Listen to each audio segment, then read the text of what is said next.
Okay, stop what you're doing for a second because we need to talk about this iPhone Fold leak, and I'm not gonna lie, it's kinda embarrassing for Samsung. Apple just dropped info about a 5500 mAh battery. Like what? That's bigger than any iPhone they've ever made. And here's the crazy part, this actually solves the one problem that's been killing foldable phones since day one. But, and this is a big but, to get that battery, Apple had to sacrifice something that's gonna make a lot of people really mad, and honestly, I'm not even sure they're wrong. Let me explain. Alright, real talk, foldable phone battery life.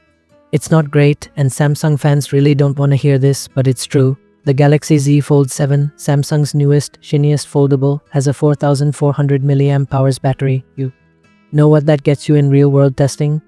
10.5 hours, that's it. The OnePlus Open from 2 years ago beats it. The Pixel Fold beats it. Like, come on, and you wanna know what's wild? I was reading Samsung forums the other day, and people are literally celebrating when they make it through a full day without doing a bump charge. Think about that for a second. We're in 2026 and folks are celebrating getting through one day on a $2,000 phone without plugging it in. Why though? Well, physics, just straight up physics. See, when you've got a foldable, you're powering two screens, right? There's that massive 8-inch display on the inside that's basically a tablet, plus the cover screen for your notifications and stuff. And because the whole thing has to fold in half, the battery gets split into two thinner cells, one on each side of that hinge. Those thinner batteries, less energy dense, they hold less juice per square millimeter. It's like, you know, those mini soda cans? Same idea, less volume means less actual liquid inside. Samsung's tried everything. They threw their best processor at it, the Snapdragon 8 Elite, for better efficiency. They've kept that same 4400 mAh battery for 3 generations of folds now, and guess what happened? Battery life barely moved. Z Fold 6, 10.5 hours. Z Fold 7, almost identical. Oh, and get this, Chinese brands like Honor and Oppo are cramming almost 6000 mAh silicon carbon batteries into phones that are thinner than Samsung's. So like, what's Samsung's excuse? And that's where Apple's approach gets really interesting. Okay, here's the leak that actually blew my mind, and somehow every other tech YouTuber missed this detail, which is crazy to me. Apple moved all the buttons to one side of the phone, like all of them, volume buttons. They're up in the top right corner now, like on an iPad mini. Power button with Touch ID. Right side, camera control button. Also right side, and you might be thinking, why does that matter?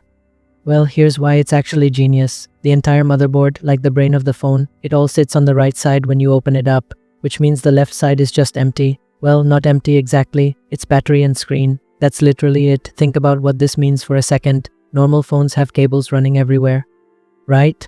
Buttons on the left side need cables that go all the way across to the motherboard on the right, but with a foldable, you can't really do that. Those cables would have to cross the hinge, which creates weak points, durability issues, and just takes up space you don't have. So Apple's like, you know what?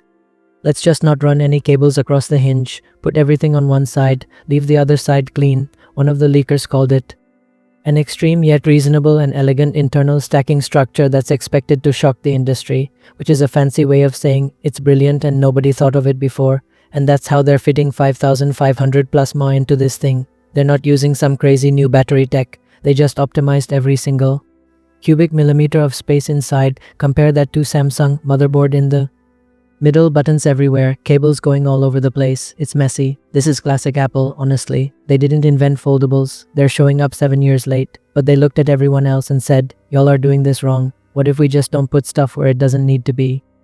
Alright, now we gotta talk about the elephant in the room, and this is the part that's gonna make or break this phone for a lot of people. No Face ID, yeah, but seriously, Apple's first $2,000 plus foldable phone, the most expensive iPhone they've ever made, will not have Face ID, you know, the feature that's been standard since 2017. Instead, Touch ID in the power button, like an iPad Air, like a $600 device, and people are big mad about this. I've been reading MacRumors forums, and someone literally called it the worst user experience Apple has ever shipped. Another person said if you've used Touch ID on an iPad Air, it's without hyperbole the worst thing Apple's done. But here's the thing, and I know this is gonna be controversial, for a foldable, Touch ID might actually make more sense. Hear me out. How do you use Face ID?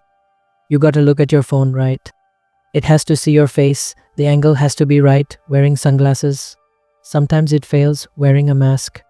It was completely broken for like 2 years during COVID until Apple patched it. Phone sitting flat on your desk? You gotta either pick it up or lean over it like some kind of weirdo. Now think about a foldable. You're constantly switching between the outer screen and the inner screen. With Face ID, you'd need to complete true depth camera systems, one outside, one inside. That's double the hardware, double the cost, double the failure points, and it makes the device thicker. Apple wants this thing to be 4.5 millimeters thin when it's open. That's thinner than 2 credit cards stacked on top of each other. There literally is not enough physical space for all the Face ID sensors and depth cameras. Touch ID on the side button though. Works when it's folded, works when it's unfolded, works when it's flat on a table, works with sunglasses, works with a mask, works when you're lying sideways in bed at AM scrolling through Reddit. Is it a downgrade from Face ID? Yeah, absolutely, but it's a necessary downgrade to get what Apple actually cares about, that impossibly thin design and that massive battery, and honestly, I think they made the right call. Look, I love Face ID, it feels like magic, but if the choice is between Face ID and actually having battery life that lasts all day on a foldable, give me the battery every single time. Samsung's been choosing fancy face unlock and their phones are dead by PM. Okay, so plot twist nobody saw coming. Mark Gurman, that's Bloomberg's Apple insider guy who's basically never wrong, just dropped that Apple's also working on an iPhone flip, not just the book-style fold we've been talking about, a clamshell flip phone like the Galaxy Z Flip or the Motorola Razr. And this tells me Apple's not just testing the waters here, they're going all in on foldables. Here's the strategy as far as I can tell. Launch the iPhone Fold in September with the iPhone 18 Pro models. If it sells well, and by well I mean those 5 to 10 million units analysts are predicting, then Apple drops the flip phone probably sometime in 2027. And honestly, the flip makes way more sense for most people than the fold does. The fold is about having an iPad mini in your pocket, but the flip, that's about having a normal-sized iPhone that folds in half and actually fits in your pocket. Remember the iPhone mini that everyone loved but nobody bought?